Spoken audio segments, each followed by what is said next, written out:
GC university Faisal آباد کے شعبہ اردو کے استاد ڈاکٹر طارق محمود ہاشمی 50 سال کے ہو گئے۔ طارق محمود ہاشمی کی 50ویں سالگرہ کے موقع پر ان کی شخصیت پر لکھی گئی کتاب خواب دیدہ کی تقریب پذیرائی کا انعقاد کیا گیا۔ طارق محمود ہاشمی کا کہنا تھا کہ اردو ادب کی ترویج میں مصروف عمل تمام قلمکاروں کی خدمات کو خراج تحسین پیش کرنا چاہیے۔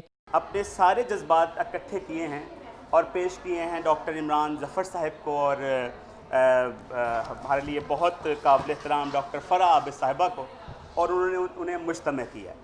میں اس مبارکباد کے ساتھ آپ کی اس کاوش پر آپ کو خراج تحسین پیش کرتا ہوں۔ بڑی ہی ثابت قدمی سے جوامردی سے ان حالات کا مقابلہ کیا ہے کہ وہ فیصل آباد نہیں پاکستان کی سطح پر بہت ہی قدابر ادبا میں شامل ہے۔ ہاشمی صاحب نے ہمیشہ دونوں کو پروموٹ کیا، اور میں سمجھتی ہوں کہ آج کی جو یہ کتاب ہے خواب دیدہ، اس کے مرتبین جو ہے وہ ڈاکٹر عمران ظفر بھی ہیں اور ڈاکٹر فرح عابد بھی ہیں۔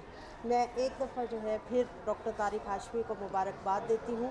تقریب میں نظامت کے فرائض ڈاکٹر عبدالقدیر رضوی نے ادا کیے۔ ڈاکٹر طارق محمود ہاشمی پر لکھی گئی کتاب خواب دیدہ کو ڈاکٹر عمران ظفر اور ڈاکٹر فرح عابد نے مرتب کیا۔ اس موقع پر ڈاکٹر افضل حمید، ڈاکٹر میمونہ سبحانی، ڈاکٹر محمود رضا، ڈاکٹر شاہد اشرف، ڈاکٹر نواز کنول، ڈاکٹر مختار اور ڈاکٹر عامر نے بھی اظہار خیال کیا۔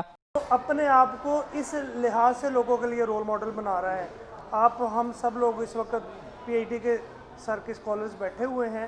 سر ہم سب سے اس وقت بھی زیادہ متحرک ہیں، زیادہ لکھتے ہیں، زیادہ پڑھتے ہیں، زیادہ بولتے ہیں، اور ہم سب کے لیے یہ ایک رول ماڈل ہیں۔